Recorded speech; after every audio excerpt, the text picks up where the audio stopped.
It's now time for the Billy C. Show, part of the BillyCBoxing.com network.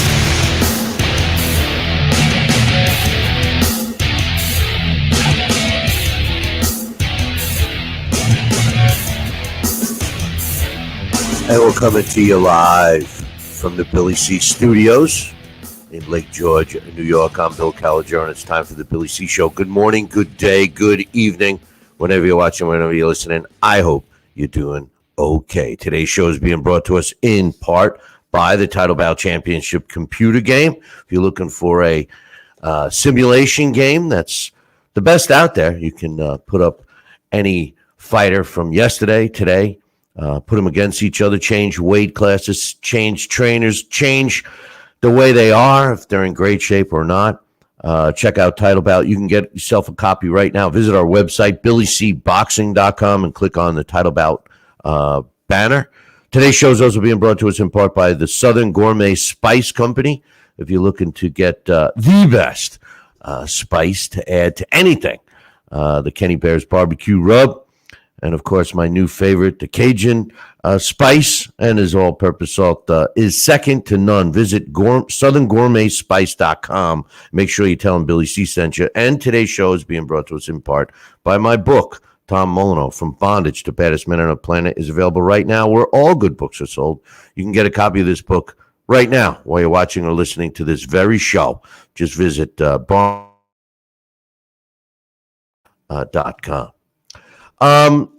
Shakur Stevenson, Jamel Herring, great fight. I loved it. Stevenson, all I could say is speed kills. Shakur Stevenson's speed and accuracy won him the fight. I think Jamel Herring's game plan was to try and get him in deep waters later on in the fight. It just didn't work out. I scored the fight. There were two rounds that I thought were close, rounds 4 and 5. I gave round 4 to Stevenson. I gave round 5 to Herring. The fight was stopped in the 10th round, giving Stevenson the win by a 10th round TKO, 1 minute and 30 seconds of the round. It was stopped by referee Mark Nelson. Was the stops? Listen, I didn't think Herring was going to win the fight. He didn't seem to put Stevenson in any kind of danger at all during the fight. Was it a good stoppage? Yeah, I guess. What I didn't like was the cut. They stopped the fight to look at the cut. I didn't think it was that bad, at least from my angle. I didn't think, my angle from the couch watching it on TV, I didn't think it was that bad. One thing I did notice was that Stevenson, he keeps his mouth open. I think it's a confidence thing. He's got his mouth open, his tongue out a little bit. He's going to get his jaw broken at some point. It's a bad habit. I know it's a confidence thing, but it's a bad habit. And if I could look at his performance last night and see one thing that kind of stuck out and bothered me, it was that. But anyway, aside from that, great accuracy. I was impressed. Was waiting for Herring to do something, and he never did. Joining us right now is my man, Daxx Khan. And, Dax, we'll get your thoughts on the fight. What'd you think of Stevenson's victory? I thought he looked great in terms of his speed and his footwork.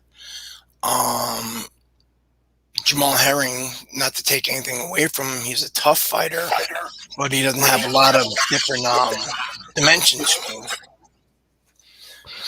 But in terms of what you're saying about the Stevenson fighting with his mouth open, somebody had mentioned the other day about it drives him nuts where he makes that grunt noise every time he throws a punch, which is something that it's a bad habit from the amateurs. They're his team not teaching him how to breathe properly. And we see that a lot of times with guys who have spent a lot of time in the amateurs and they don't adjust to the pros. And as his level of competition goes up, that almost becomes a telltale sign of when they're going to let their hands go. I see a lot of fighters doing that. And you're right. It's habits, but those kinds of habits have to be broken in the gym at the early stages, don't you think? They should be, yeah. at least, they should have been broken within his first 4 or 5 fights. Anything stick out at you for the Stevenson performance tonight? I mean, to me, he looked a lot more focused than he has in the past, and he just. I got to be honest. I thought he would run out of gas a little bit, and he didn't seem to. What's your thoughts? I thought that, again, he showed great foot movement. He didn't show impressive power whatsoever, but he showed a lot of versatility in his attack. He seemed to be a little bit more aggressive than he has in past fights. But in terms of the test where we get a guy like Stevenson, exactly how good is he? Let's see how he reacts when he can't walk a guy down and he's not faster than a guy, or those punches that he's landing is having little effect and the guy just keeps coming forward and starts bullying him.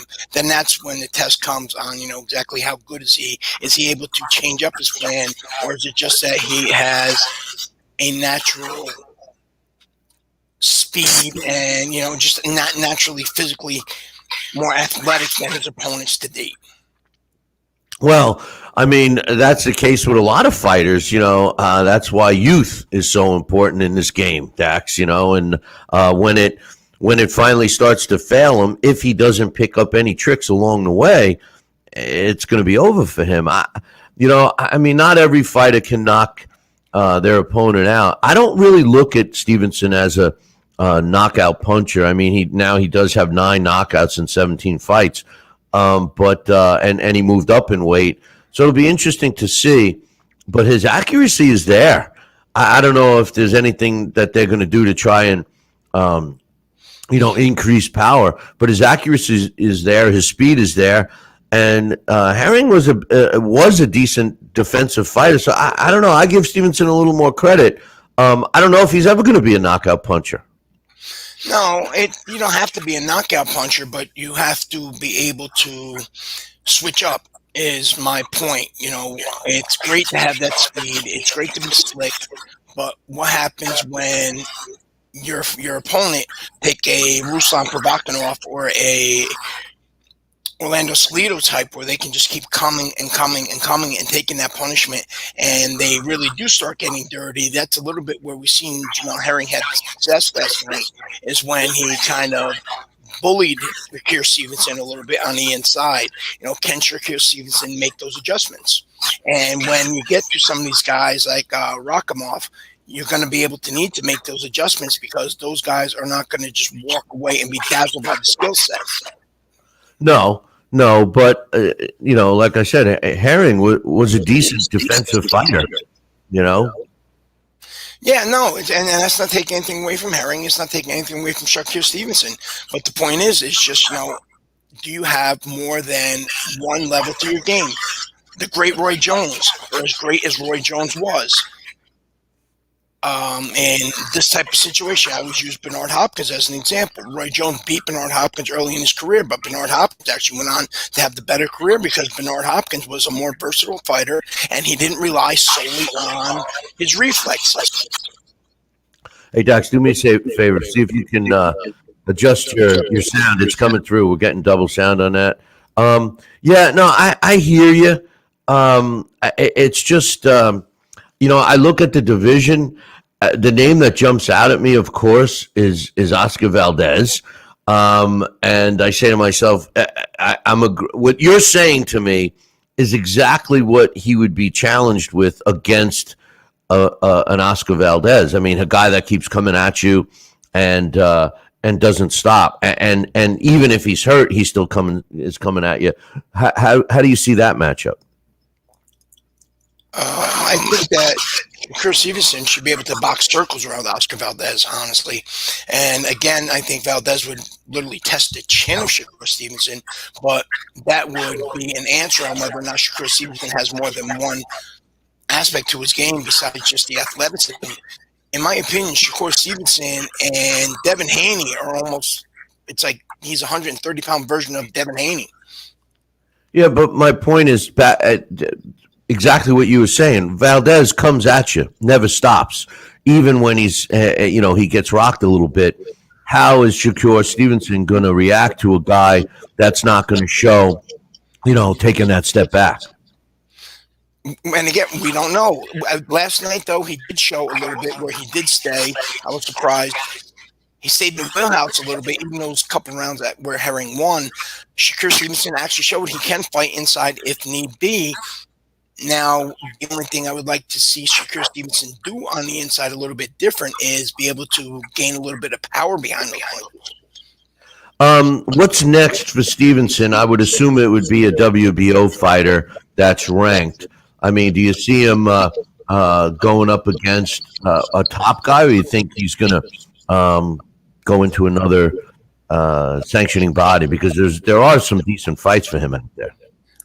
To be honest, outside of Oscar Valdez, outside of Rakhimov, maybe Miguel Burchell, who's definitely on the downside, the division's really weak. I'd like to see him against another guy who's not a big puncher, but he's very slick and he's very athletic and he's very skilled, and that's Chris Colbert. Yeah, no, Chris Colbert's on the rise, ranked at number 8 in the WBC. He's ranked number 1 with the WBA. You mentioned. I think a fight against Canstillo might be good for him right now, or I mean, a guy that's been up and down. What I don't want to see is a guy that's never really been there but still hanging around like a Billy Dibb. For some reason I have a feeling they're gonna stick him in there with a guy like Dibb. But Tevin Farmer would be a good fight too. Tevin needs a good dancing partner. Maybe this is the right guy. Tevin Farmer lately hasn't really looked all too. Tevin Farmer more or less is just going through the motions for me in his last few fights. What about Xavier Martinez? I think would be a nice fight. There's a guy similar in size. There's a guy who is kind of an Oscar Valdez type. He has a little bit of power, and he's undefeated. So that would be somebody that I'd like to see him in against. And that would kind of give maybe a little bit of an answer on what is Shakur Stevenson in, and that would actually also help build up a little bit of interest in terms of making the Oscar Valdez fight happen and making it marketable. Yeah, no, my point isn't we can find good fights for him. I'm trying to see what management's going to give him. I'm thinking that they're going to go for a top 10, 12, top 10 or top 12 contender in one of the major sanctioning bodies, but a safe one. That's why I look at a Billy Dibb, which I would hate to see, but he's ranked in the top 15 for the WBA, which doesn't mean anything. But I could see him getting a guy like that in his next fight. I actually I'm not saying I want to see it, Dax. I'm just saying that's the path that these guys usually take. No, but my point, what I was going to say is they have now, especially when you listen to commentary last night, they have built him up so high and they have placed expectations on him to where he can't fight somebody like a Dibb. He has to step up his level, because anything from here on out is going to just detract the fans, and it's going to more or less another 1 or 2 fights against non-names. He's going to be labeled the cherry picker, even though he doesn't choose his own fights. But, right now, again, the hype surrounding him since he started, and now he's a 2-division champion. Fans are expecting him to perform at that level, a Teofimo Lopez type level, or with Devin, I was going to say a Devin Haney type level, but Devin Haney more or less took a step back. But I think, I'm really, to be honest with you, when it comes to, I'm really stumped because the division really is weak outside of those 3 names. Yeah. Oh, yeah. I wouldn't be surprised if you see a rematch. I would have thought that Herring's contract would have a rematch clause in it. But the undercard, I don't know what's going on in boxing, and I'm going to talk about this a little later too with the Canelo fight coming up, but the undercards have been terrible. I get the feel of this one, sons, nephews, grandsons, whatever, but it didn't do nothing for me. What about you? No, not at all. It was actually kind of shameless marketing in the way that they are using these sons to build up these cards, more or less, I'm going to use your words against it, where, it's okay, let's use the grandson of Muhammad Ali, let's use the son of Evan Holyfield. Neither one of them have any amateur credentials that made them standout stars. So, but they have that last name that will let us promote them without having to promote them. Well, let's take Nico Ali Walsh. He's 2-0. He's got both knockouts, knocked out a 36-year-old fighter last night. Ibn Ali was Rahman Ali's son, which would be Muhammad Ali's nephew. He's a guy that I had on a show of mine once, and he was a great kid. He actually looked like Muhammad. I have photos of him where he looked like Muhammad Ali as a young fighter. He was awful. I mean, he didn't know anything, but it's exactly what you're saying. His last name is Ali. Rahman was there. They were touting it as the nephew, Muhammad Ali's nephew. There was only one Muhammad Ali. This grandson, I don't think is ever going to be along the lines of Muhammad Ali. And I don't mean to knock him. He's only got 2 fights under his belt. But they're going to carefully move him, just like you suggest, just for the name. And at some point, he'll get a shot. I mean, what about the Freddy Krueger of boxing, Chavez Jr.? I mean, come on, man. How many chances does Chavez get? I heard he's fighting again. The name thing and cashing in on him. It's always happened, but over the last, let's say, 10 years since Juanito Chavez Jr., it's really become to the point where it's more WWE-like than anything, because these are sons or grandsons of guys that were not just good, not just Hall of Fame, but all-time greats and legends. And again, I stress, just like they did with Shakur Stevenson in the build-up, even before the fight started, talking about how he was already an all-time great. It's a lot of pressure to put on there, and these guys get a lot of backlash if they're not performing in their 3rd, 4th, and 5th fight like their father or their grandfather was in their prime. And with social media era, they're continuously bashed. So it just really makes the sport frustrating. And it doesn't even allow these guys to properly develop, because they're automatically expected to be thrown into these big, huge fights, such as we've seen with Julio Cesar Chavez Jr. the moment he left Mexico. Well, we got a message in the message area. I'm losing my chat room. Yeah. That's it. I got to get too technical. My man Sean wants to see him fight Leo Santa Cruz. That's exactly what you're saying. They expect him, and I'm talking about Shakir. They expect him to fight Leo Santa Cruz. That's a tough jump from Herring to Santa Cruz, a guy that never stops punching. But I got to admit, I agree with Sean. That would be a decent fight. Speed against a guy that's just as relentless. What's your thoughts? Yeah, it would be a good fight. Leo Santa Cruz, I'm not really sure on how Leo Santa Cruz is ever since, the Tank Davis knockout. I don't know if he'll ever be the same fighter again after that, to be honest with you. Joining us now is my man Alex Pierpaoli. Good morning, Alex. What's your thoughts on the Stevenson fight? Wow, that was just a career best performance. I was shocked that he fought in such a aggressively relentless mode. I tell you that it was very enjoyable to see him fight that way. If he fought that way, I think he'd have all the time. I think he'd have more fans.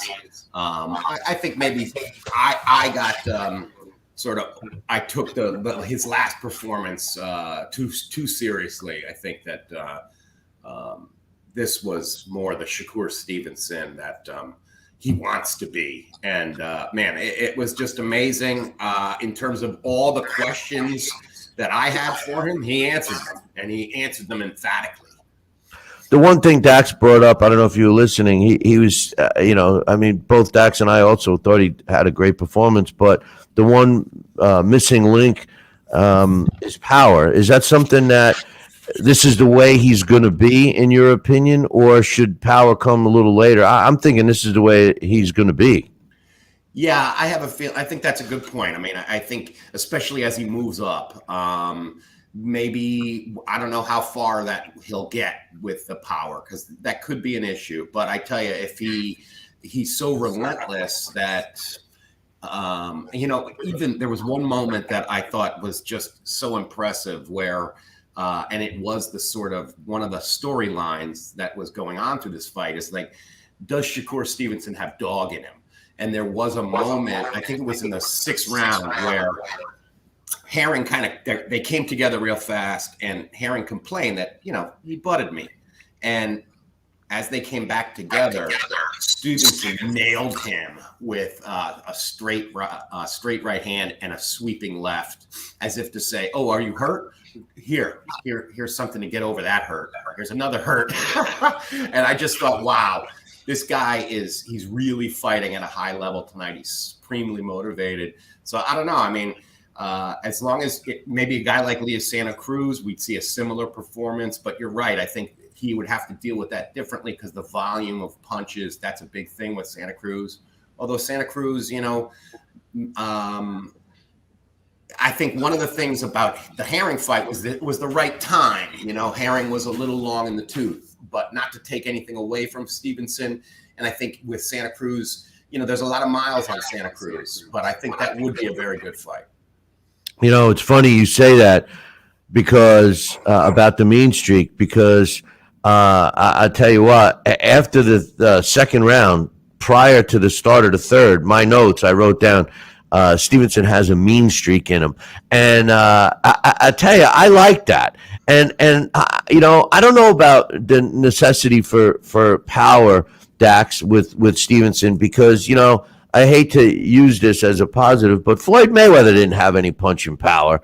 And he had a pretty successful career, boxing. And I think that Stevenson, what he has over, at least at this stage, is he is more aggressive. He was standing in front of Herring, landing punches. He was displaying what I would call the sweet science. He wasn't punching Herring and running away. He was still there, avoiding Herring shots. So I was impressed with Stevenson. And if you guys remember, Larry Hazard mentioned Stevenson on this show before Stevenson turned pro. He was telling us about him when he was fighting in the amateurs, long before the Olympics and everything. He was talking about this, keep an eye on this kid, Shakur Stevenson, and of course he's a Jersey native, and Larry was able to see a lot of his amateur fights. But it's interesting to see several years later, here we are, and he's now a champion. Well, first, you're wrong in terms of Floyd Mayweather at those weights. Floyd Mayweather at those weights was a beast. So he was a total different fighter than Shakur Stevenson. Never heard anybody refer to Floyd Mayweather as a beast, but there's always up until Floyd Mayweather went to 147 pounds. Floyd Mayweather was destroying everybody, whether or not it was Justin Duco, Angel Manfredi, whether or not it was Diego Corrales. Diego Corrales. Whether or not it was Gennaro Hernandez. Floyd Mayweather was a beast. He was a total different fighter at that weight. Let's be honest here. And Shakur Stevenson, no, he doesn't show that same mean streak that Floyd Mayweather had at that weight. At that weight class, Floyd Mayweather was actually a scary fighter. I don't know. I listen, before he split with Top Rank, yes, his performances were better, but that's I don't think when he was Pretty Boy Floyd, he never showed a mean streak. I don't think Floyd ever showed a mean streak, ever, unless he was beating the shit out of a girl or something. That's it. I agree with Dax in terms of the 130-pound version of Floyd. I do think he was one of the best 130-pounders ever, and I do think that his win over Jesus Chavez, if you want to see just a monster Floyd, that's the one. Because, man, Dax is absolutely right. He was merciless in stopping Jesus Chavez.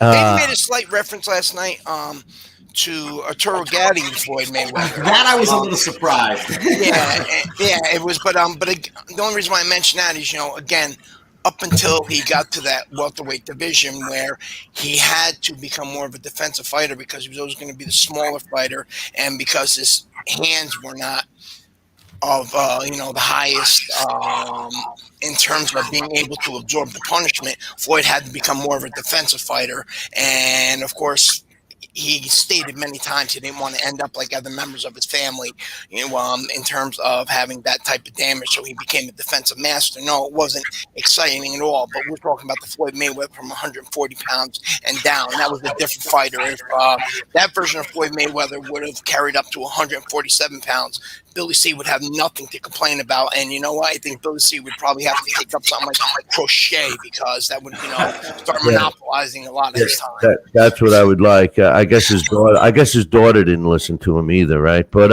on Friday night, we had the new bridgeweight division, which is I don't know. It is going to be an exciting division because of the size of these guys. It just kind of sucks that we had to add another division, but nonetheless, Oscar Kaboom Rivas fought and won a 12-round decision over Ryan Rozicki to become the first bridgeweight championship, or bridgerweight. What's your thoughts on this, guys? Who else is in the bridgerweight division?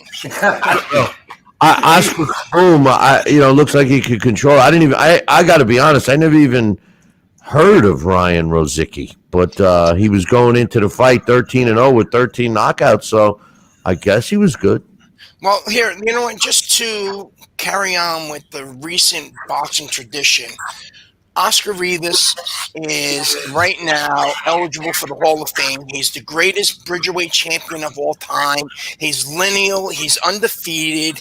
He has shown to have an iron chin at bridgerweight. I really don't think there's been another bridgerweight that has ever shown the heart, the determination, the punching power, and the grit of Oscar Rivas.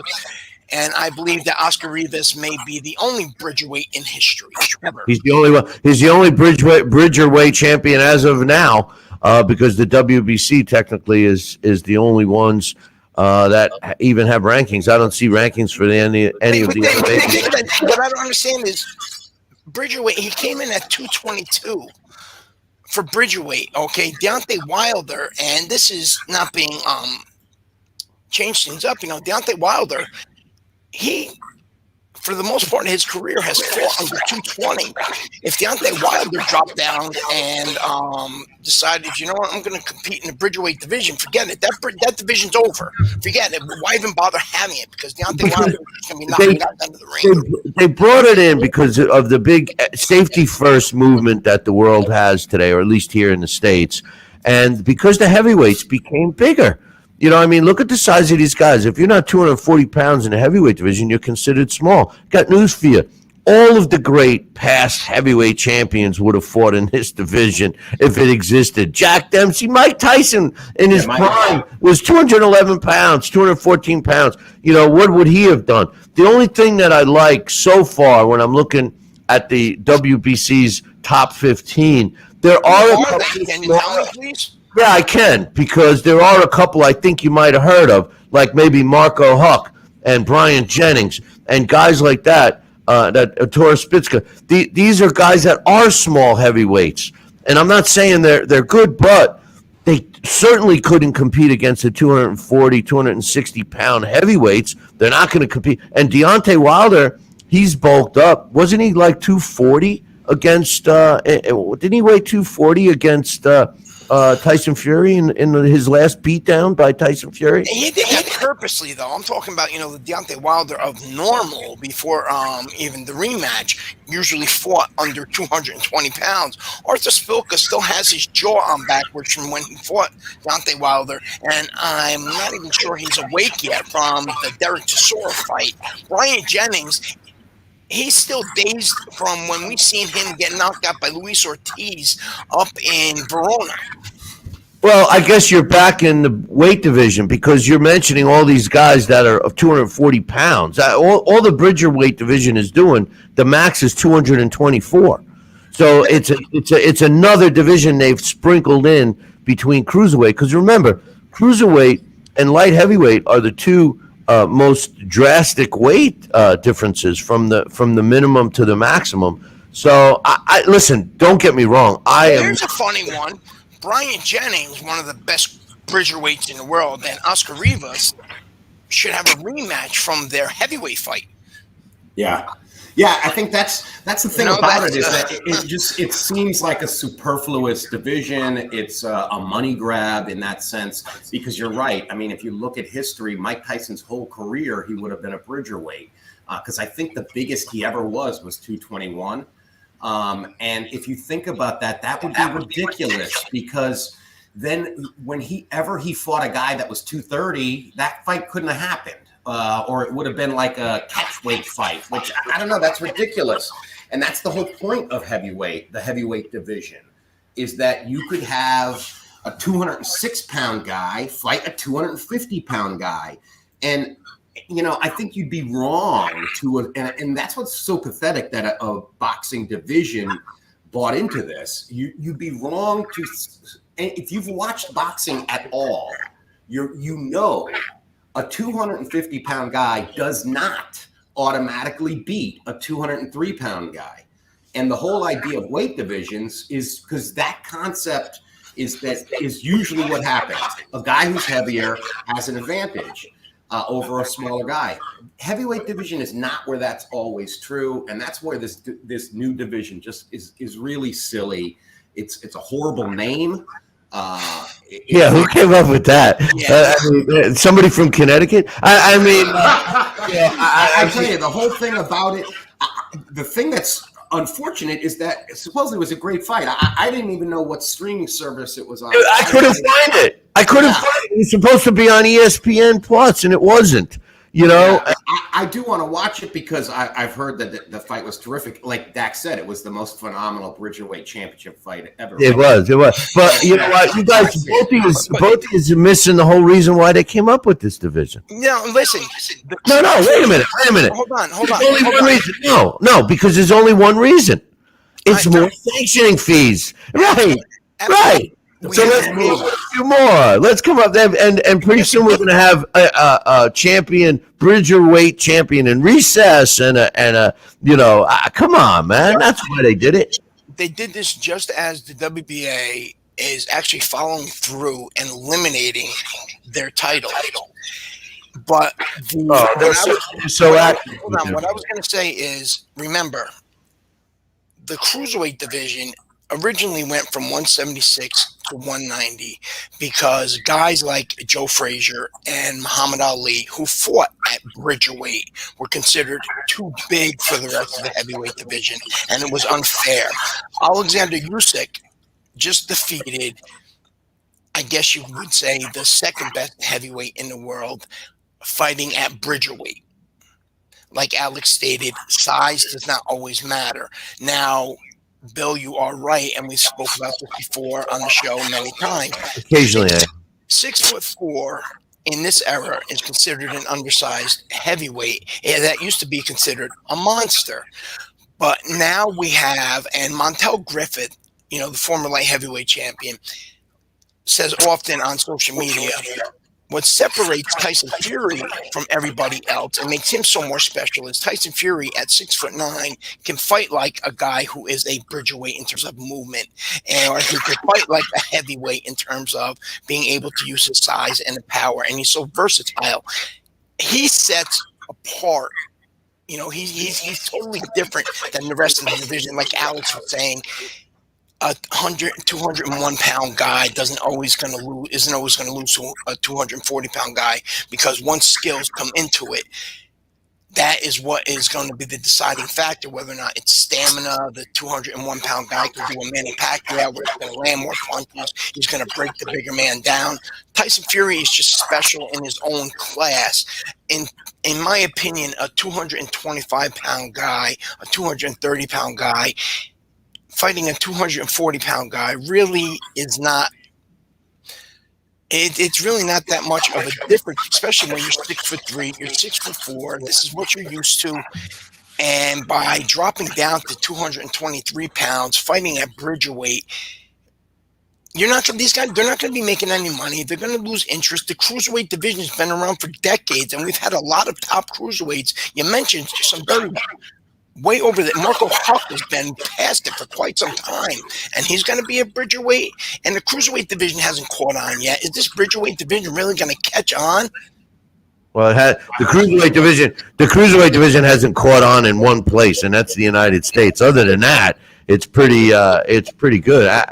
I've always liked the cruiserweights. I have too. Don't get me wrong. Take wrong about my thoughts on the bridgerweight. I don't think that it's gonna take off. I just think it's comical. That's all. It is kind of, it's like a stand-up skit. Yeah, it is. Well, I'm hoping that I could become the champion emeritus of going to the mailbox, because there is no weight division for this area here going to my mailbox. So I really hope some boxing committee, some boxing sanctioning body puts a title up for that. Did you ever watch the Chappelle show, Alex? Sure. Remember when they used to have Charlie Murphy? Yeah, I love Charlie Murphy. Yeah. I can actually picture a Charlie Murphy skit where he's talking about at one point in time he was going to be a boxer, but all the fighters were happened to be just too big. So all of a sudden, Suleiman from the WBC comes walking in one night smoking a blunt saying, Charlie Murphy, why don't you come to the bridgerweight division? So I went to the bridgerweight division, and it really is comical. It doesn't even sound like a real division. Yeah, and Mauricio Suleiman proceeded to ruin his couch. I could see that. And he made pancakes in the morning. Yeah. No, Bill, never seen that. That skit comes from the thing where they come to the club and Prince comes in and he invites everybody back to his house. And everybody's smoking weed, and Prince has his basketball court in his yard, and it's the blouses versus the skins, and then it just ends after everybody's been smoking weed. They've been out at the club all night. Prince has been making slam dunks in the morning before everybody goes home. He makes everybody pancakes. Well, the funny thing is Prince was an excellent basketball player. As a matter of fact, he should have gotten a chance, but the coaching on where he went to college didn't even give him a chance because of his height. But he did. But how would he have done in the bridgerweight division? He would have done well, especially for a lot of in basketball. But in any event, Shakur, let's just jump back to Stevenson one second. Overall, I was impressed with his hand speed and accuracy. The big question I have for Stevenson at this point is this going to be the Shakur Stevenson we see from here on out? Because if it is, he is going to be a tough out, regardless of the weak division, as Dax mentioned earlier. It's not his fault that the division is weak. The one thing we got to give him credit for is, in such a relatively short time as a professional, he's already a two-time world champion, 2 different weight divisions. How much more ceiling does he have? He is still young. Is he going to get bigger? I can't see him developing power, but I can certainly see him boxing circles around people the way he did last night against Herring.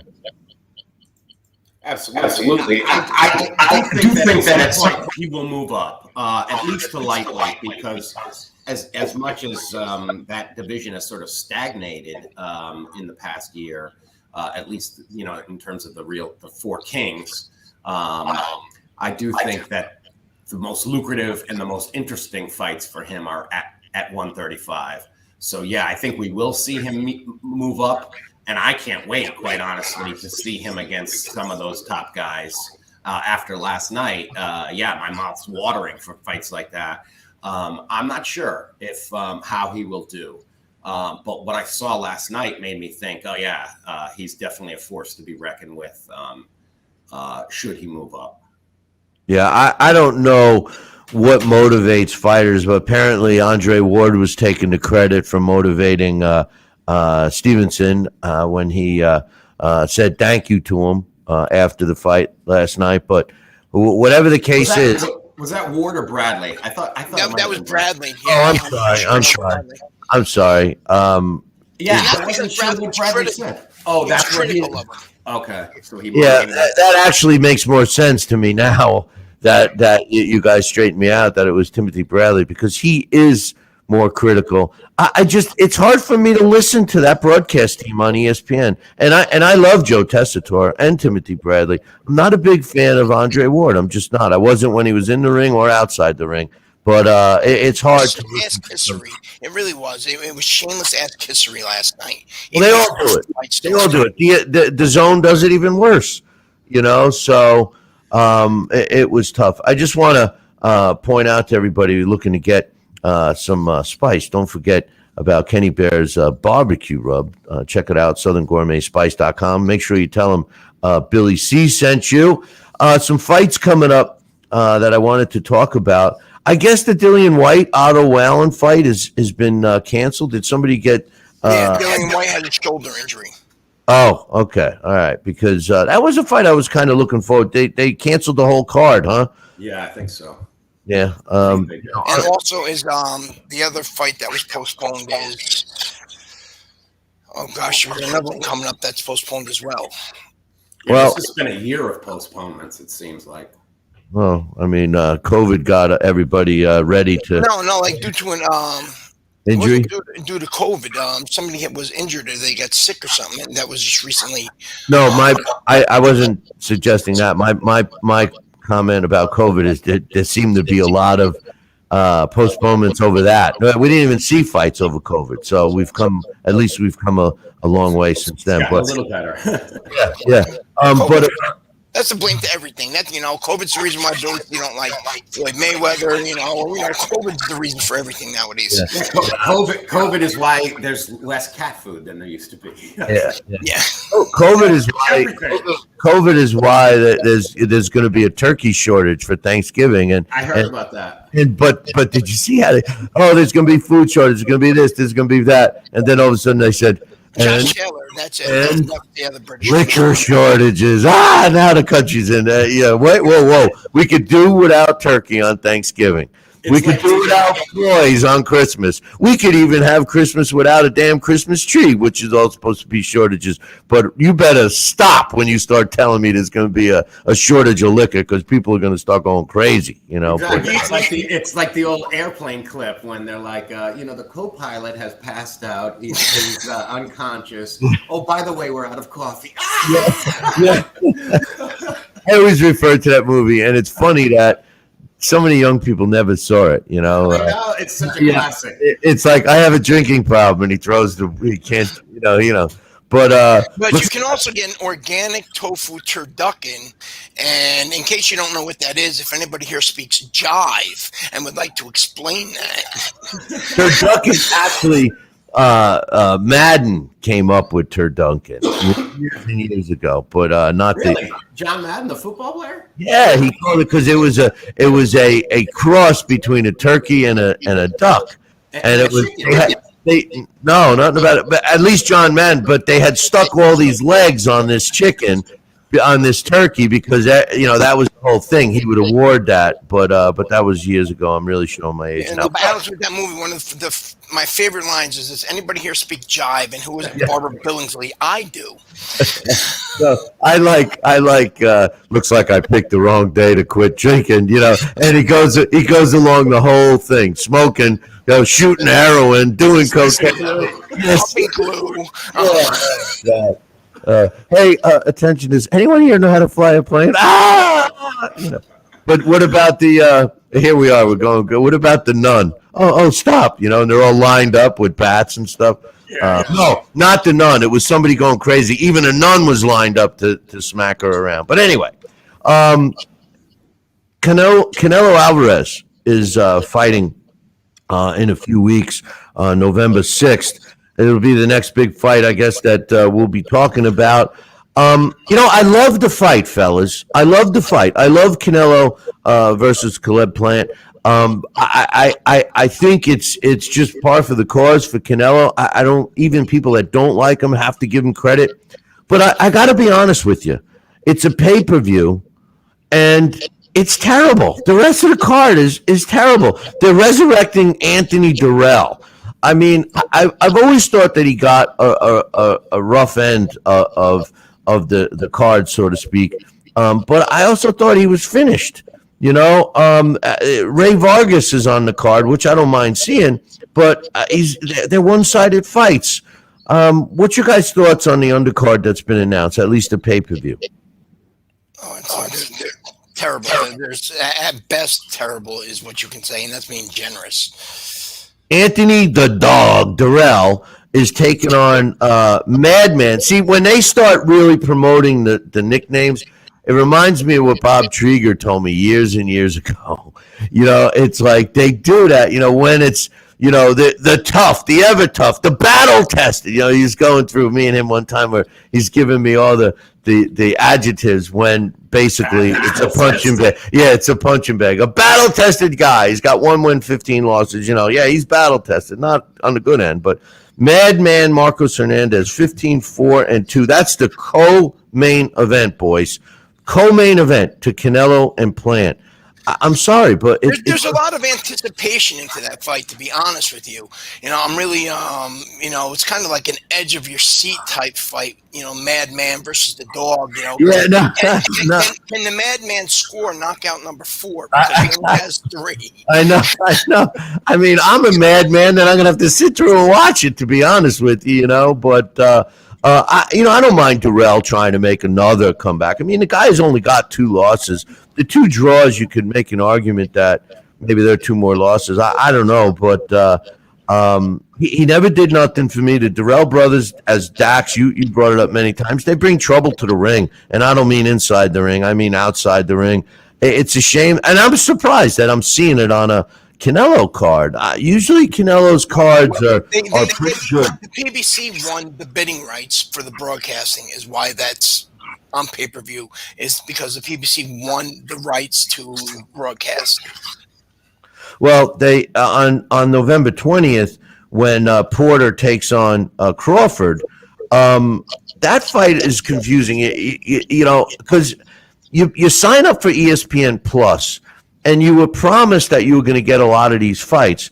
But the last 2 big fights, including this one, Porter-Crawford, or I should say Crawford-Porter, yes, they're billing it as the ESPN 3, just like Tyson Fury, Deontay Wilder 3, but it's on pay-per-view. So I guess PBC won both of those, huh? Is that on Showtime pay-per-view? It's called pay-per-view. I think. Yeah. I don't know because I'm not sure. I was going to say if it's on Showtime pay-per-view, then that means the PBC, because they only have a contract with Showtime. They don't have a contract with anybody else anymore that I know of. But unless I'm reading the commercial wrong, where it has ESPN Plus and then pay-per-view, like I couldn't miss it. It was the center of the ring last night. But the last time they promoted a fight like that was the Wilder Tyson Fury fight, and it turned out to be on regular old pay-per-view. Yeah, and I'm a little surprised they have not replayed that yet. It's not even on like regular. I can see if they're going to keep it on the streaming services, but if you didn't buy the pay-per-view, you can't see it. And I'm a little. I guess there's so much college football. I could see why it hasn't re-aired, but if they were to re-air that at 8 p.m. on a Saturday night just for 1 hour, because the whole broadcast would fit in an hour if they keep their talking to a minimum, which is how can they? Wasn't that fight? There was 29 commentators for that fight. And I couldn't believe even last night. I think that's one of the things, and I hope we don't see this with the Caleb Plant, Canelo Alvarez pay-per-view. But I think last night, you guys, didn't you feel like even though that was on 2 different networks, they wanted us to feel like we were watching one big pay-per-view. But the undercards didn't quite live up to like preparing us for the main event, I thought, because they were such preliminary bouts. Especially the Nico Ali bout. I mean, yeah, he's Ali's grandson. So what? He's so green at this point. Yes, God bless him. Let's hope if he wants to box, let him box. But I don't understand why it's almost as if that is being put in front of us in the way Christy Martin was. Except with Christy Martin, there was no question. She delivered. You got blood and guts, and you got somebody who, was a professional prize fighter. Wait, was that with the ex-husband? Oh, you mean when she fought? When she would fight, or when she would fight on Don King undercards, she was. She was exciting. She was exciting. Absolutely, and not that he wasn't exciting, but it's like there's so much talking about something that isn't really worth talking about because he's so green, and we don't know. I mean, it's very similar to the Campbell Hatton thing, except he was not in as deep as Hatton was in his last fight. Is that this guy, yes, he has this pedigree, as they keep saying, as if people are dogs. And just because if you're born to someone, you have some innate ability to box like them, which I don't really buy. Have you ever seen it? I was thinking of that during the fight. What father's son was successful? I mean, Macho Camacho was one of the greatest fighters. And unfortunately, the Edwin Rosario fight, you want to talk about a beast. You want to use the word beast, and you guys are using it for Floyd. Prior to Edwin Rosario, Camacho was a beast. This was a guy that had power, speed. He went after you for the knockout. I mean, after the Edwin Rosario fight, he turned into a more cautious fighter. But what father's son was successful? Where both the father, I can't think of any. Am I missing something? Yeah, I think, especially nowadays, they do seem they're like the Lomachenko is an example of one, and the Porter, I think. No, but their fathers weren't successful. I don't mean the trainer fighter. The father was successful in the right. Okay, I got you. Yeah, the closest guy to success, and we don't know about what's his name right now, Campbell Hatton, but Tszew's son seems to be doing pretty well. I'm not putting him in the same class as Kaz Tszyu, but he seems to be doing pretty well. And the elephant in the room here, jumping back to another train of thought, because that's what happens when you get to be my age. You start, hey, thanks, Dax. It's either that or having snots down your nose during on camera, right?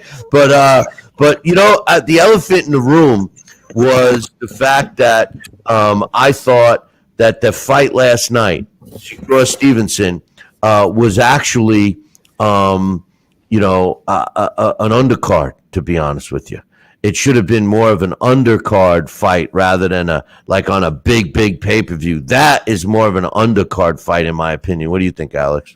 Yeah, I did think so. And I think even the Holyfield fight, and that's why, if they're trying to boost the sport, that was not the way to do it. Yes, the fight. I'm sorry, I can't remember now. The opponent was Carpensi. I can't remember the young kid's name. Slips my mind, but he looked good, and that kind of an undercard makes sense. I mean, it was absolutely one-sided. However, it was a good sort of this guy is a. It was sort of interesting, too, because we saw the Nico Ali fight and then we saw him. And it's like, this guy is a manufactured prospect. And then this guy is a real prospect. So I thought that was interesting. But the thing is, if you're putting that in front of casuals, can they make that distinction? Not the way that the commentators were talking about him, because the way they're talking about him, it would seem that Nico Ali has already won 2 gold medals. And did he even have an amateur career? I mean, Dax pointed that out earlier, and it's a shame. I brought up Ibn Ali, a guy that fought for me one time. He was the nephew, but was no. That tree must have been pretty big and wide. But Dax, coming up is a fight in December. Tank Davis, who. I like Tank Davis. I don't like his antics outside of the ring, but he's an extremely talented guy. He shows accuracy, hand speed, and he knocks people out.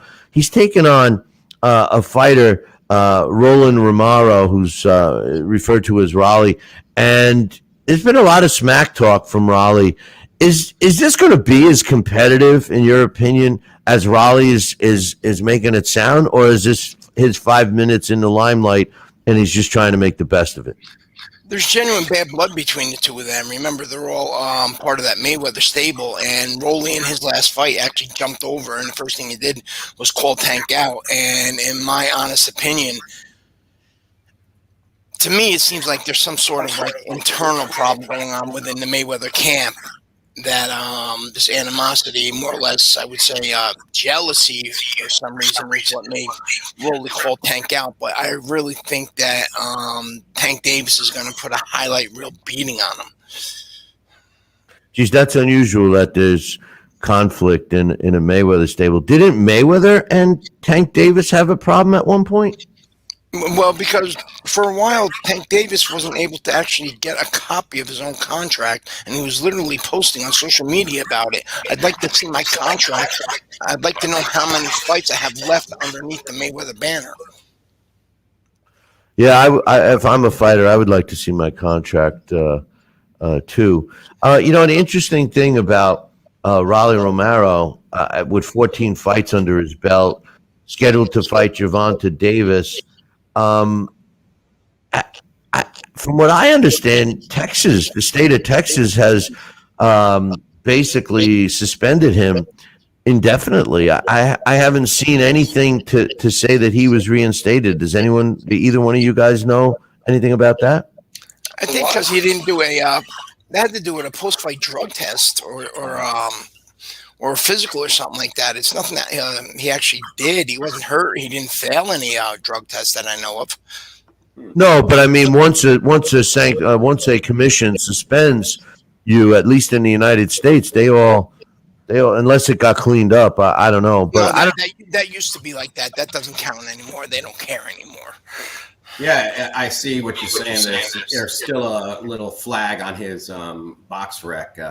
And box rec, those are not very accurate. Well, a lot of times, them guys will forget to bring them down. I remember actually seeing one on there one time where Canelo was suspended, and I believe that was it was actually up there the night that he was fighting Callum Smith.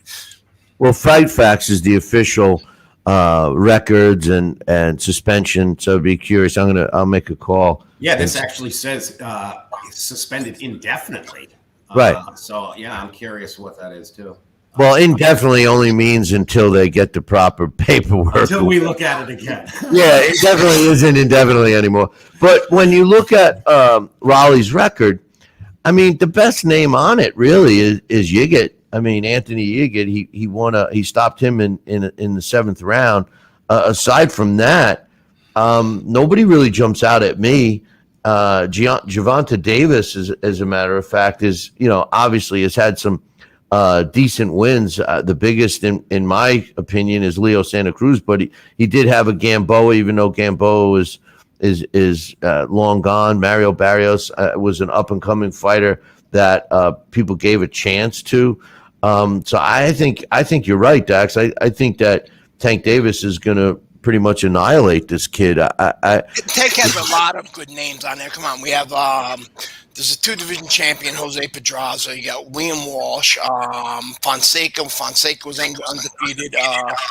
Sayur, Ruiz, Nunez, so on and so forth. Tank Davis has a very solid resume compared to Rolly Romero's. Well, I'm just looking at the last handful of fights. I mean, what's the old saying? You're only as good as your last fights. Mario Barrios was a very good fighter. Tank Davis made look average. Mario Barrios was a fighter. Like I said, he was up and coming. He was a champ. He fought some tough guys as well. No, I was impressed with. I was impressed with the win. Even though I've always been a Gamboa fan, but the win over Gamboa and the win over Leo Santa Cruz. Those are, and the way he beat Santa Cruz. Oh, the Santa fight. That's right. Hey, let's make no mistake.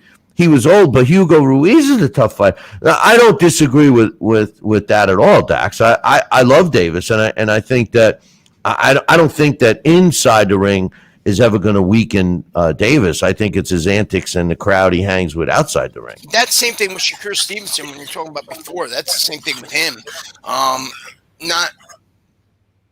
There's been little by little you see some stuff, from like a year or two ago, but it wasn't even a year ago when I believe it was the brawl at the gas station outside.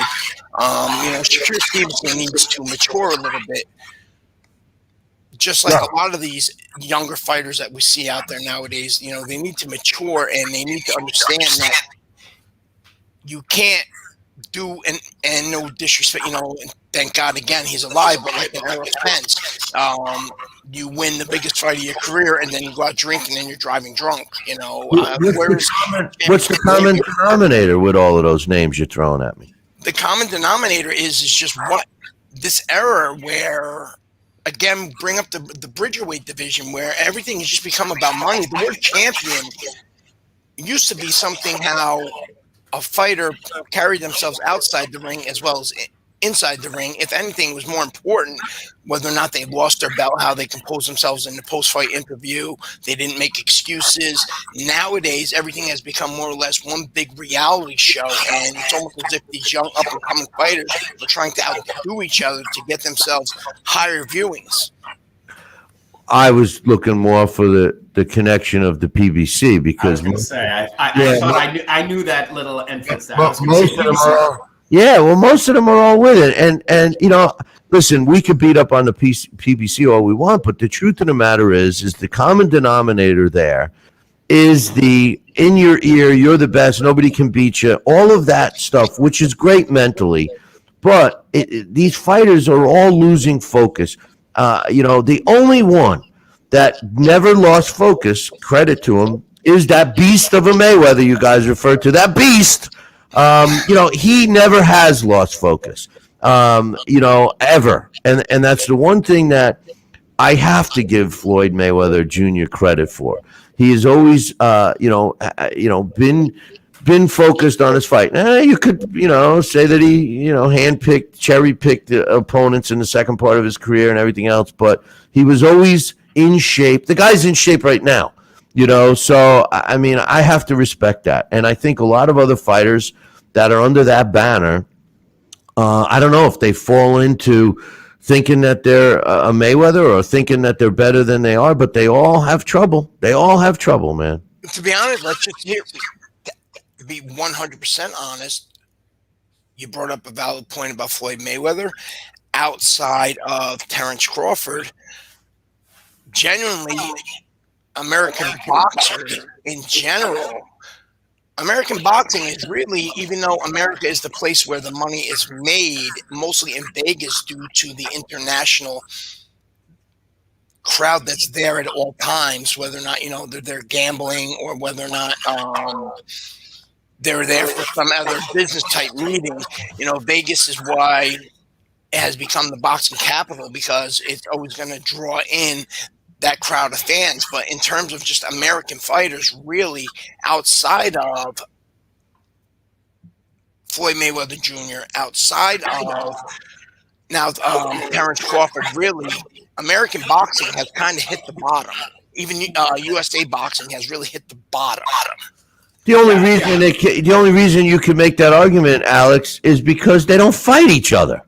You need the right. How many times have you heard the cliche? You need the right dance partner. Back in the day, there were dance partners available, and they were willing to fight, and their promoters were willing to cross that line and fight. I mean, we all know Bob Arum and Don King hated each other until that the big money fight between their fighters had to be made, and they always pushed that hatred aside to make the fight. It's something that's not being done today.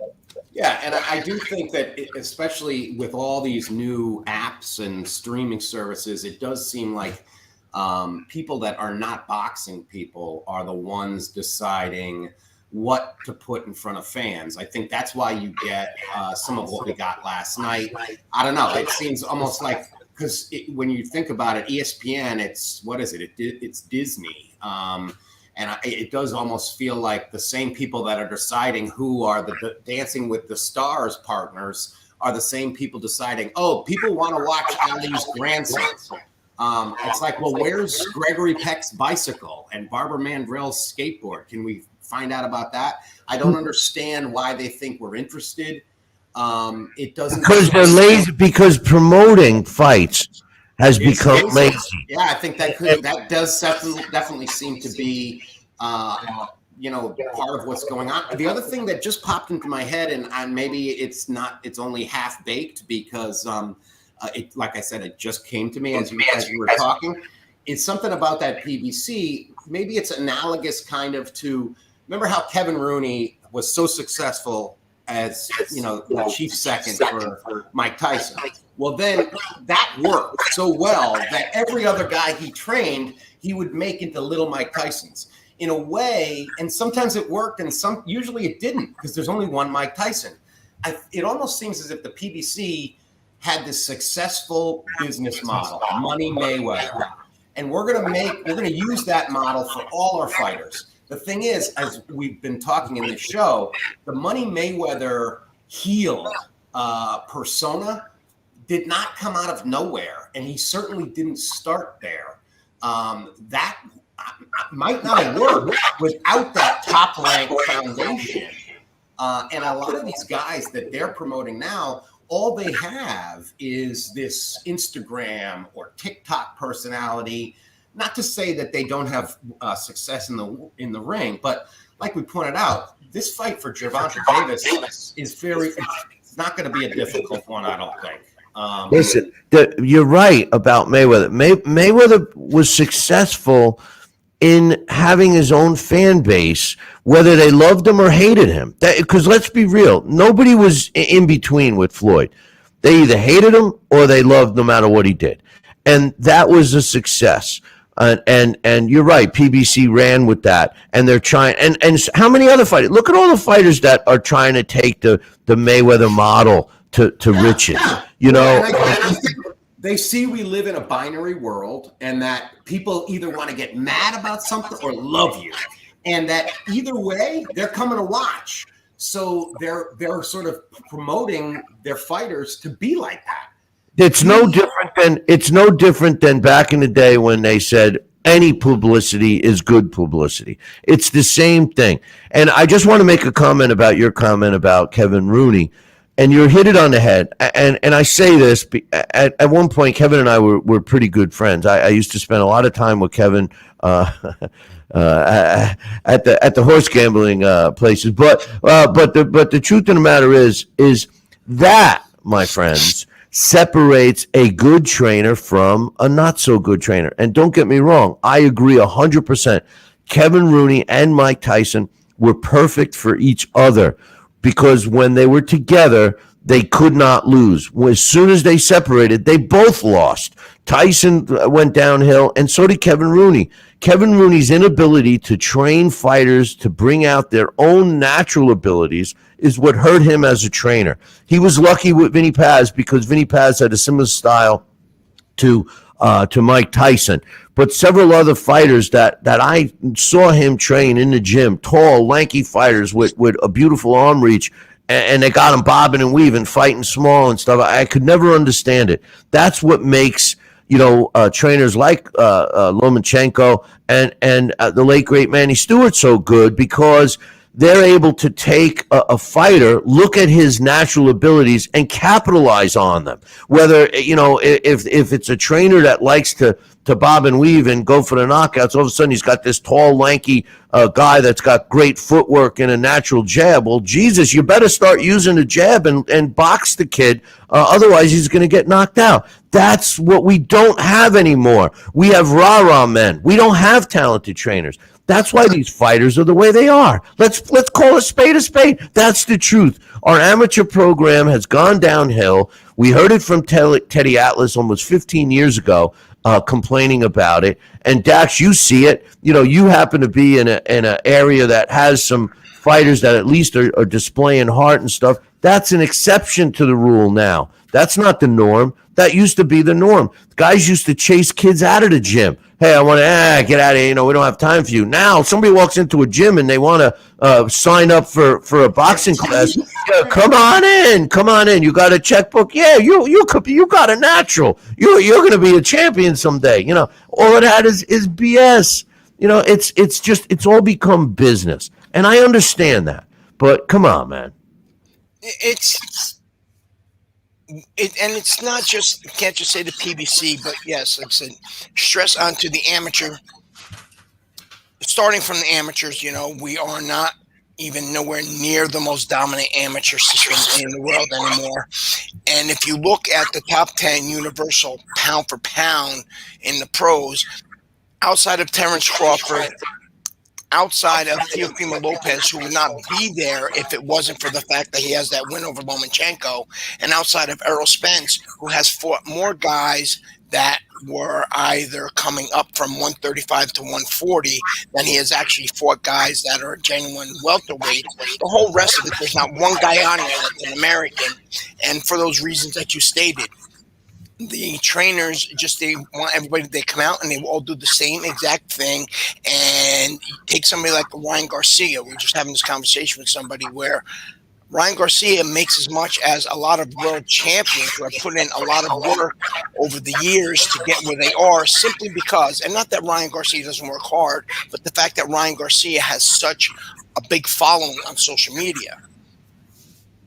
Well, social media put YouTube guys in the ring, and you even have people thinking that they're real boxers, and I'm not going to knock them for cashing in. I mean, come on, No, it's just, but the problem is popularity is overcoming, because it's the money. It's the money. You made a great point about with Floyd Mayweather. Either you loved him or you hated him. Same thing with Ali. Muhammad Ali, they either loved him or they hated him. Yeah, but the way they tuned in to see him. But he was delivering, and he was a skilled fighter. Same thing with Floyd. Floyd was a skilled fighter. You may not have liked always his opponent choice, but he was a genuinely skilled fighter. This new era coming up, yes, we have a lot of talent, but these guys aren't actually being forced to display and use that talent. The difference with Ali, and I speak for myself too, because I went through it. There were times when you loved him, and there were times that you hated him, and that was not the case with Floyd. You're right. You either loved him or hated him. There was no times when all of a sudden, I kind of like Floyd. And I'd be honest with you, it was the same for me anyway with Joe Frazier. There were times I loved Joe Frazier and I was in his corner, and then there was times when I wasn't so keen on him, but guys like Joe Frazier and Ali, that era was so different, and the level of fighters that they fought was so much better. I mean, you can't, I hate to blame the fighter, because there's a lot of things that they have no control over, like Dax, like you mentioned earlier about Stevenson's weight class, that there's not that much talent. That's not the fighter's fault, but what we do blame them for is they're kind of got to fight every single fighter that's available to them, and a lot of these guys don't. That's the issue I have. And again, it starts down from the amateur. I was at an amateur event last night, and we literally sat there and watched a young fighter in a close bout, but because he was not the favorite, he was not the house fighter, so to say, this guy actually, he hurts his opponent. He gets jabbed. The referee gives him an 8 count. Then he gives him another 8 count. His opponent 5 times blatantly punched him in the back of his head. The whole crowd is screaming. The referee is looking directly at it, and the referee never said a word about it. Then the referee stops the fight when this other young man gets hit with a jab. I asked the referee afterwards, I said, how is it that you give this kid standing 8 counts from a jab, you stood right there staring at the other fighter punching him in the back of the head when that should have been a disqualification? All you did was tell him not to do that anymore. And he responds to me, I seen what I seen. I don't know what you're talking about. I said, well, the video will show different. And then somebody else from USA Boxing come rushing over and says, oh, well, if they got a problem, don't answer any questions. They can file a complaint. You know what the complaint is? That, and it's not my fighter, so it's not like something where it affects me personally. The complaint is that you're doing just such a poor job. We're not going to get any better because you're actually discouraging these fighters. And there was a fighter who recently did very well. He was going to advance over to Team USA, and believe it or not, because they did not like him, because they really did not want him to be on it. He didn't kind of fit the mold. He was passed over because he had more of a basketball player look, and then he ends up getting a contract with Top Rank. So USA Boxing will be the downfall of USA professional boxing in the future, because the amateur program is so terrible, and it is so much in terms of favoritism that when these young fighters, and not that they're all bad, some are very talented, but the very best are not getting the opportunity to shine. And when they turn pro, they're not getting opportunities like Oscar De La Hoya or even Andre Ward or any of those type guys in terms of a big push, because they already had a mainstream name in the media. When is the last time you've seen an amateur boxer from the U.S. in the papers? When have you seen Alex Pierpaoli wins the Golden Gloves? Bill Calogero is the national champion. Alex Pierpaoli and Bill Calogero are made Team USA. When have you seen anything about that? Do they even care about boxing in the USA anymore? You're 100% right. You're 100% right. So one last thing. Let's talk a little more about the Terrence Crawford Shawn Porter fight coming up. I love this fight. I get very defensive when people tell me Terrence Crawford never fought anybody or anything else, which is not true. And he's exciting to watch. And Shawn Porter, he's exciting to watch. I love this fight. Both of these fighters going into the fight with just about a year in between from their last fight. Terrence Crawford's 34 years old. I think he's been 34 for a couple of years now. I'm not sure. I thought he was actually a little older. But I love this fight. What do you guys think? First, Alex, what do you think of this fight? Is it a good matchup? And, do you see it as a 50-50 fight or what? Or one side? I mean, how do you see it? Because, I could really give this fight some thoughts and be positive for either fighter in this fight. Yeah, I'm very excited for this fight. I think of the fights that we have left for the rest of this year, which there's a lot of good ones, this is one of the better ones, because I don't think it's 50-50, but I do think that Porter definitely has the ability to give Crawford some looks that he hasn't seen yet, especially at 147. It's a number two. Well, arguably the number two. If you go by the TBRB, which I do, he's the number 2 welterweight in the world behind Spence, and Porter is number 4. So whenever you've got two top 5 ranked guys going at it, that's awesome. The same thing with Plant and Canelo. With Canelo and Plant, you've got number 1 and number 2. So that will, create a undisputed 168-pound champ, which is great. But I do think that Porter, because of just that grinding, come forward style, I think we might see the best we've seen of Terrence Crawford yet, and I think we kind of have to, because he's been on the shelf for a while, and this would be the opponent to really shine against, because I think he'd make a lot of friends if he wins big over Shawn Porter. Well, I do think it's a little closer fight, because, as much as I love Crawford and as much as I feel that he's had fought tough guys, he's never fought anybody, Dax, the style of Shawn Porter, a guy that's just relentless, coming at you in your face. It's going to be interesting to see when the mean streak, because we know how Terrence Crawford is. He likes to feel his opponent out for the first 4 rounds or so, and then he opens up. I don't know if he's going to be able to do that against Porter. And quite frankly, before you answer, Dax, I can't agree with Spence being number 1. I'm sorry, I can't. I think he's talented. I don't know where they get off on putting him number 1. He certainly doesn't have the pedigree of even Shawn Porter in that division, so I'm not sure. I think he's a media darling, and I think he's getting a lot of credit for some of what he displays as talent, but against mediocre opposition. But anyway, what do you think, Dax, in terms of the matchup itself, Terrence Crawford against Sean Porter. I've said for a long time, and I've said on this show before, that we'll know whether or not Terrence Crawford is a genuine welterweight if he faces somebody like a Sean Porter, who is going to consistently come out him, who's physically strong, may not be the most accurate puncher, but he has an incredible gas tank. Yes, Sean Porter's been down a couple times, but he's never really been hurt. Sean Porter, as we know, in both the Keith Thurman and in the Errol Spence fights, it was the over-aggression where he's not the most accurate puncher that really worked against him. But in those fights, we've seen Keith Thurman and Errol Spence both showed up on the ropes for the first time with absolutely no answers. I believe only Kell Brook is the one to ever actually cleanly beat Sean Porter, and that was no easy fight, and that was a Kell Brook before Triple G.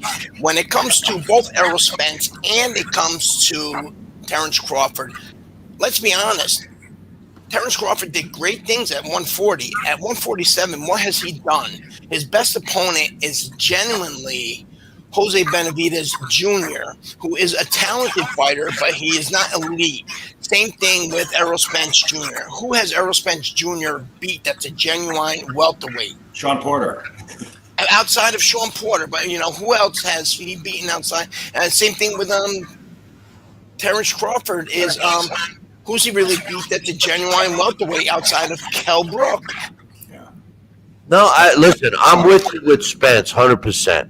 And, as far as Kell Brook and Sean Porter, that was a majority decision. That fight wasn't a decisive win for Kell Brook. That was a different version of Kell Brook. Oh, all right. It was a prime Kell Brook before the G incident. And the caveman, I call that the caveman style of Spence, could very well give Terrence Crawford trouble. That nonstop coming at you. Yeah, you're going to get headbutt. You're going to get a head in your head. It's going to cut you maybe. He doesn't do it intentionally, but that's his style. And you got to be ready for that. These are things that Terrence Crawford's going to have to be thinking about during the fight, which he normally does not have to.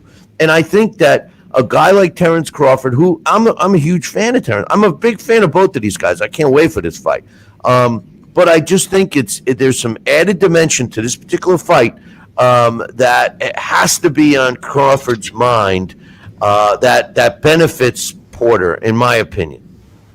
Yeah, no, it's just my point is, it's just frustrating that the fights aren't being made. It's very much what the future holds for Errol Spence, honestly, due to that the eye issue, which we've spoken about before, may well be something left over residual from that car accident, and what his career holds from here on out, we don't know.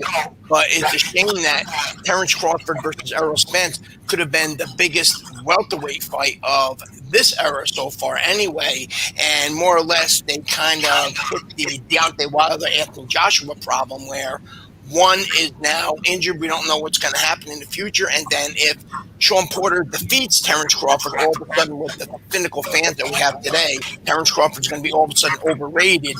And not only have the fans been robbed of a great fight, but both of these guys have been robbed of a very lucrative payday that they should have both been granted. Why? Because everybody else has been more concerned about protecting O's and putting money into their pockets. And if anybody suffers a loss, then you know what? You're not as profitable to me. Hey, Alex, I don't take anything away from Terrence Crawford should Sean Porter beat him. I think that Sean Porter, if he beats Terrence Crawford, no one should say, see, we told you Terrence Crawford was overrated. I don't believe so. I think Terrence Crawford, when you look down his resume, he has fought some tough fights. As a matter of fact, the first part of his career, when he became, at least on TV, he was the B-side. People forget that. He was brought in because, hey, he's from Nebraska and he's got an undefeated record. Let's put him in with our guy and he turned the tables on his own. Yeah, I mean, I do think, I think it would all depend on how he beats him. But, if Porter ends up winning, a close fight, then I think it would probably beg for a rematch, just because if they end up having a close fight, then, I think that would be I think that's only good for boxing because chances are it would be competitive. It would be fun to watch because both these guys are guys who, deliver in terms of the thrills. So I do think that it's going to be an exciting, entertaining fight. It's going to be a rough fight because, as Dax was saying, as we've all been saying, is that's kind of the way Porter fights. No matter what, he's a grinder. So he's going to get in your face. He's going to make it ugly. He's going to make you work every round. Terrence Crawford has never been in that kind of fight. Definitely not at welterweight, and I think that's why I think Spence has the more the stronger claim at welter because he's just been there longer and he's beaten more welters. You're right. It could be that Crawford is the better welter, but we don't really know yet. That's one of the things that's really been unfortunate, especially in this country, is that the best are not fighting each other. And that was one of the things that I did like about the Gervonta Davis Rolly Romero press conference, even though I did not like the man fur, as you would assume a vegan wouldn't. Was when Romero pointed out when they said something like, "Is this your best opponent?" or something, and he said, "Well, yeah, he's my best opponent, but I don't think of him as the best lightweight in the world. I think that's Teofimo Lopez." And you could tell all the PBC faces on the dais there didn't like that at all because they like to pretend that the world doesn't exist outside of their fighters. I can't stand that, and I think that's ruined the sport, to be honest with you. Absolutely. But we got some great fights. We got some great fights coming up with the Crawford Spence fight. I'm sorry, the Crawford Porter fight, and of course Canelo Plant. One last thing I wanted to talk about: has anyone heard anything on the top heavyweights? I do know that it was officially announced that Deontay Wilder is not retiring, that he will continue. I know Anthony Joshua has exercised his rematch with Usyk. Haven't heard anything with Tyson Fury. Any updates on the heavyweight division, Dax, that you can share? No, not really. Listen, these fights with Tyson Fury and Deontay Wilder, well, the last fight with Tyson Fury and Deontay Wilder, and the Anthony Joshua and the Alexander Usyk, the four genuine elite heavyweights in the world, the most notable, the most relevant heavyweights, they're only a month out from their last fights. Or was Joshua Usyk maybe a month and a half away from their last fight? So right now, those guys are resting. We can't expect to hear any news. And in terms of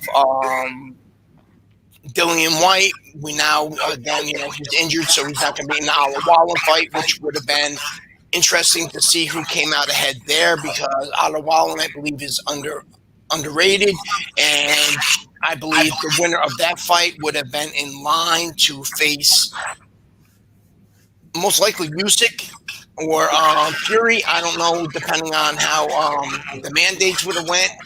And, other than that, really, what's going on in the heavyweight division, other than we have, some up-and-comers, hopefully we get to see, and the talk is that Joe Joyce versus Usyk is kind of in the works, and they have fought before in the World Series of Boxing, so that might be interesting. And again, that all depends on how the outcome of Anthony Joshua versus Alexander Usyk goes.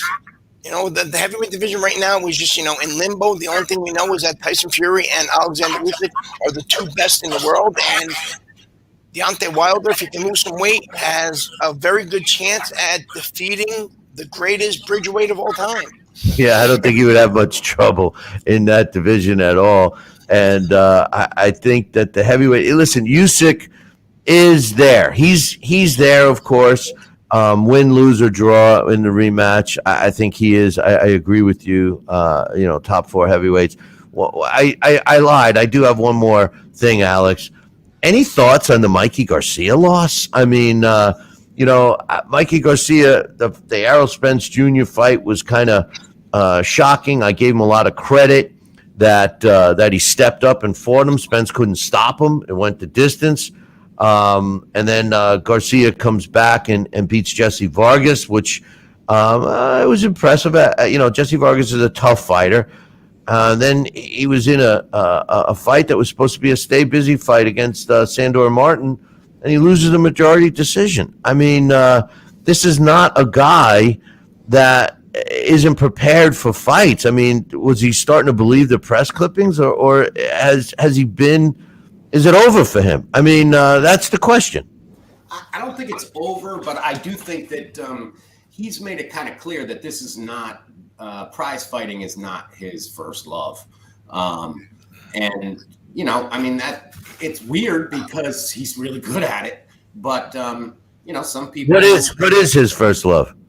I don't know. I mean, I think some people make it seem like he's much more. I think what was it, a career in law enforcement? I believe. I could be wrong about that, but I thought I saw somebody. I thought that's what his other, passion is. You look at him I got my man C Lion in the chat room saying Mikey the Diva Crash. I never looked at him as a diva. Do you? I don't think so. No, but I do think that I don't want to take anything away from what Sandor Martin did. That was a terrific win for him. But there's no question Garcia seemed listless. Yes, he does that sort of amateur, I got this round after everything, but after every round he fights. But I think even that was sort of half-hearted. It was just a sort of a reaction, it's in muscle memory, because he didn't seem to feel it in any of those rounds.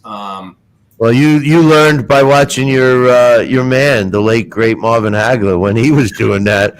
All that meant to us was, he's not winning that round. Yeah, I don't feel good. Yeah.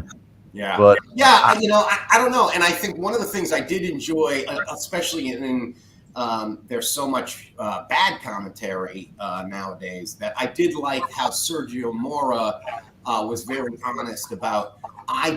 Where he had said, I did not see a path to victory for Sandor Martin, and I have been proven completely wrong. Everything that he was saying in the pre-fight interviews, Mora said that he just didn't see a way for him to do.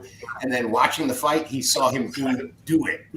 And that was what, it sort of refreshed of why he loves this sport so much. And it's true, because it is even more on a visceral level, because it's one thing when somebody says, we're going to go out there and we're going to play this team and we're going to beat them. This is, physical combat. And especially in those last couple rounds, Martin was standing right there in front of him and swinging away. And that was impressive. Yeah, it was a definitely, I don't know if it's upset of the year, but it's up there. I love when a fighter says he's going to do something and does it. I can't stand, and it's gotten to be basically all BS when these fighters are in the press. I'm going to do this. I'm going to do it. I got you in the ring. I'm going to do this and that. And, they copy the late, great Muhammad Ali, and they do none of that, But in any event, listen, fellas, I appreciate you joining me today, as usual. We got some big fights coming up. We'll be doing post fights on, so be ready for that. Will we be doing just curiosity, the Canelo and Plant fight? Will we be doing that the night of? I like doing it the night of, and that's then what.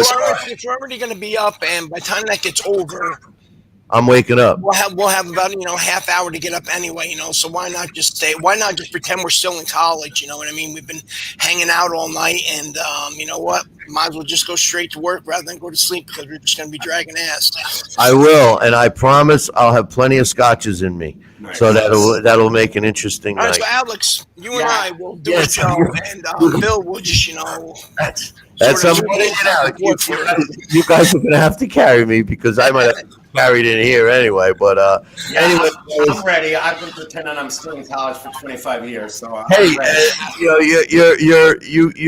you're acting very well. You're starting to look like you looked when you were in college. That's true. But anyway, and now you got your cat that's slapping you around. Right. But yeah. But in any event, no cameos today. But yeah. All right, fellas. You could see him back there. Max Schmeling's in the window, I think. Yeah. No, I can't. But He's back but there. but I believe you. All right, guys. I will be talking to you soon. All right, Have a great everybody. one. Talk to you soon. Take care. Take care. Bye-bye. That's Alex Pierpaoli and Daxx Khan giving us their thoughts today, and I appreciate that.